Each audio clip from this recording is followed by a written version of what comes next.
Hello नमस्कार सत श्री अकाल अस्सलाम वालेकुम। कैसे हैं जनाब? वो घड़ी आ गई साथियों, अगस्त 27 आ गया साथियों। अगस्त 27 का महज समझ रहे हैं? अगस्त 27 वही दिन था जहां पे डोनाल्ड ट्रंप ने भारत को चेतावनी दी थी कि आप पर फुल 50% टैरिफ लगा दिया जाएगा आपके इंपोर्ट्स पर। और वो घड़ी आ गई और वो नोटिफिकेशन भी आ गया। लेकिन मुझे समझ में नहीं आ रहा कि इस नोटिफिकेशन को कम से कम मैं एक जीत की तरह देखूं या इस तरह देखूं कि डोनाल्ड ट्रंप ने कम से कम जो भारत को धमकाया था वो निभाया। पर मुझे नहीं लगता निभाया, क्योंकि जब मैं पढ़ रहा हूं तो मुझे पता चल रहा है कि ये टैक्स या टैरिफ टेक्सटाइल्स पे लगा है, जेम्स पे लगा है, ज्वेलरी पे लगा है, लेदर पे लगा है, मशीनरी पे लगा है, फर्नीचर पे लगा है, मरीन प्रोडक्ट्स पर लगा है। लेकिन आप लोगों को याद होगा कि स्टील को भी कहा जा रहा था लपेटे में आएगी, जिससे भारत की स्टील इंडस्ट्री को बहुत खासा नुकसान होगा। स्टील पर नहीं लगाया है, एग्जम्प्ट कर दिया है। कॉपर पे नहीं लगाया है, एल्युमिनियम पे नहीं लगाया है, फार्मास्यूटिकल प्रोडक्ट्स पे नहीं लगाया है। इसके लिए पहली बात करी जा रही थी। ऑटोमोबाइल पे नहीं लगाया है और इलेक्ट्रॉनिक आइटम्स पर नहीं लगाया है।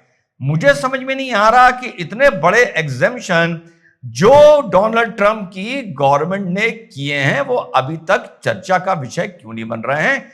शायद शाम तक बनेंगे। और इससे पहले मैं आगे बढ़ूं, जब हम आपसे कोई रिक्वेस्ट करते हैं और आप अच्छा रिस्पॉन्स देते हैं तो मेरा फर्ज है आपको शुक्रिया कहना। Thank you so much for appreciating the book, या रादर यूं कहूं appreciating my promotion, the great book of Indian rules of India और constitution for toddlers and young curious minds. ये बुक लिखी है बहन साक्षी विजय जी ने, जो खुद एक टीचर हैं। और उनका ये जो कंसेप्ट मुझे बहुत पसंद आया था कि बच्चों को 7, 8, 9, 10 साल के बच्चों को कॉन्स्टिट्यूशन किस तरह से कॉमिक और शॉर्ट स्टोरी के फॉर्म में इंट्रोड्यूस किया जाए। मुझे ये कंसेप्ट इतना पसंद आया कि मैंने तत्काल अपने और आपके मिशन भारत के लिए ये बुक परचेज करी और मैंने इसको 15 अगस्त को अपने सभी कैडेट्स को इस बुक को बांटा है। आई promote and recommend this book for you. अगर आपके यहाँ पे बच्चे हैं या आप किन्हीं बच्चों को गिफ्ट देना चाहें, प्लीज साक्षी विजय जी का क्यूआर कोड यहां डायरेक्ट फ्लैश हो रहा है, उनका अकाउंट नंबर यहां डायरेक्ट फ्लैश हो रहा है। उनको the book cost on Amazon 500 rupees, यहां पर you will get it for 300 rupees. इसमें आप क्यूआर कोड या अकाउंट में पेमेंट करके जो आपका full name, address, pin code, mobile number के साथ फोन नंबर 9415320711 पर भेजें। हफ्ते भर के ये अंदर आपको बुक आपको मिल जाएगी। बड़ी खूबसूरत शुरुआत है। और फिर से दोहरा दूं, इस बुक के प्रमोशन में हमेशा अच्छी चीज को प्रमोट करता हूं। ना मेरा कोई स्वार्थ है, ना आर्थिक है, ना कैश है, ना काइंड है, ना डायरेक्ट है या इनडायरेक्ट है। आई रिकमेंड कि अपने बच्चों को अभी से कॉन्स्टिट्यूशन की वैल्यूज पढ़ाना शुरू करिए, जैसा मैं मिशन भारत में कर रहा हूं। Thank you so much for the lovely response. तो आगे बढ़ते हैं। अब ये सारी चीजें जो अमेरिका ने एग्जेम्प्ट की हैं, देखते हैं ये बात तूल कब पकड़ती है, क्योंकि इससे पहले स्टील आदि को लेकर और इलेक्ट्रॉनिक आइटम को लेकर बड़ा हल्ला मचा हुआ था कि इस पर भी टैरिफ आएगा। और 27 अगस्त को भारत पे 50% टैरिफ लगाकर जहां अमेरिका सजा देने की बात कर रहा था, वहीं अगस्त 25 का दिन चुना नरेंद्र मोदी ने अहमदाबाद की धरती पर खड़े होकर ट्रंप को चताने के लिए और ठेंगा दिखाने के लिए कि तुझे जो 27 को करना है कर, हम वो ही करेंगे जो हमारी इच्छा होगी। तो सीधे चलते हैं, छोटे से बस क्लिप्स निकाल के लाया हूं कि मोदी जी ने क्या बोला और अहमदाबाद में बैठकर वॉशिंगटन डीसी में ट्रंप को क्या चताया। चरखाधारी मोहन, हमारे पूज्य बापू ने भारत की समृद्धि का रास्ता स्वदेशी में बताया था। हमारे यहां साबरमती आश्रम है। ये आश्रम इस बात का साक्षी है कि जिस पार्टी ने उनका नाम लेकर दशकों तक सत्ता सुख भोगते रहे, उसने बापू की आत्मा को कुचल दिया। उसने स्वदेशी के बापू के मंत्र के साथ क्या किया? आज आपने पिछले कई वर्षों से जो दिन रात गांधी के नाम पर अपनी गाड़ी चलाते हैं, एक बार भी उनके मुंह से न स्वच्छता शब्द सुना होगा, न स्वदेशी शब्द सुना होगा। जी हां साथियों, ऐसा प्रतीत हो रहा है कि मानो दुनिया से धीरे धीरे एक बार पुनः चक्र पूरा हो गया है और ग्लोबलाइजेशन, ओपन मार्केट थ्योरी खत्म होती जा रही है। जो अब भारत का हम रुख देख रहे हैं, चाइना का रुख देख रहे हैं, रशिया का रुख देख रहे हैं और अमेरिका का रुख देख रहे हैं।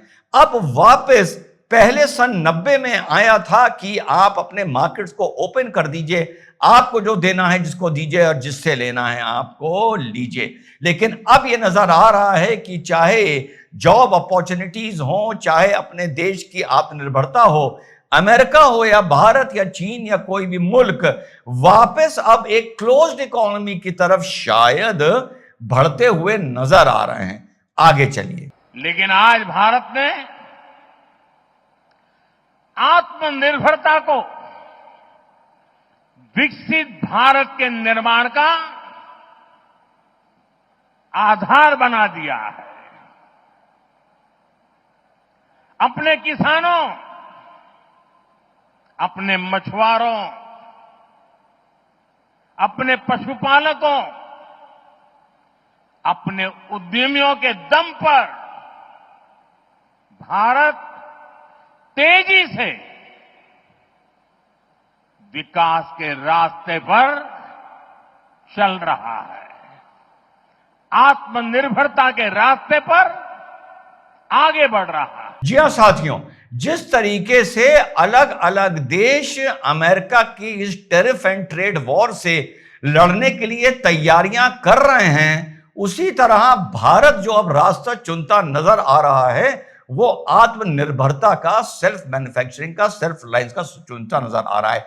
अच्छी बात यह है कि यह आज सिर्फ शुरुआत नहीं हो रही है, ये काफी वर्षों से, कम से कम अगर हम दशक ना बोलें, वर्षों से शुरू हो गया था। और जिसमें सबसे ज्यादा इसका असर हमको डिफेंस में और इलेक्ट्रॉनिक्स में देखने को और मेक इन इंडिया में देखने को मिल रहा है। शुक्र है ये लड़ाई 5, 7, 8 साल पहले शुरू हो गई थी, तो आज हमें इस लड़ाई को शुरू नहीं करना है, सिर्फ इसमें नया संकल्प लेना है और इसमें नई तेजी और ऊर्जा देनी है। आर्थिक स्वार्थ वाली राजनीति सब कोई अपना करने में लगा है, उसे हम भली भांति देख रहे हैं। मैं अहमदाबाद की इस धरती से अपने लघु उद्यमियों से कहूंगा, मेरे छोटे छोटे दुकानदार भाई बहनों से कहूंगा, मेरे किसान भाइयों से कहूंगा, मेरे पशुपालक भाई बहन से कहूंगा, और मैं गांधी की धरती पे से बोल रहा हूं, मेरे देश के लघु उद्यमी हो, किसान हो, पशुपालक हो, हर किसी के लिए मैं आपको बार बार वादा करता हूं, मोदी के लिए आपके हित सर्वोपरि है। मेरी सरकार लघु उद्यमियों का, किसानों का, पशुपालकों का कभी भी अहित नहीं होने देंगे।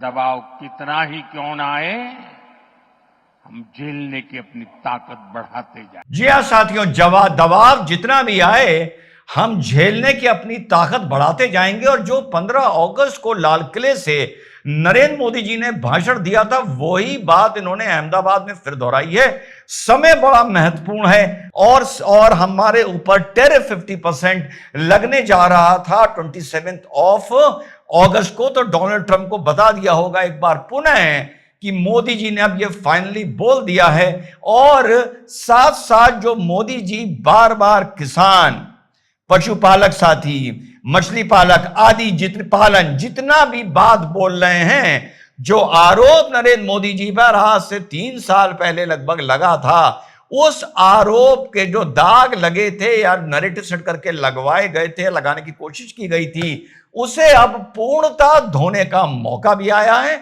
और मोदी जी ने उस चीज को पूर्णता धो भी दिया है। तो एक रणनीति की तरह, जैसी यूपीआई के टाइम पे थी, पीएम आवास में थी, और स्वच्छता अभियान में थी, कैशलेस करेंसी में थी, जो भारत में चलाया गया था, उसी तरह अब सरकार को आत्मनिर्भरता, सेल्फ रिलायंस, सेल्फ मैन्युफैक्चरिंग और स्वदेशी का अभियान, यानी अभियान, स्पीच के बाद अभियान भी होना चाहिए, अभियान के तौर पर साथियों शुरू होना चाहिए। जय हिंद, वंदे मातरम, खुदा हाफिज।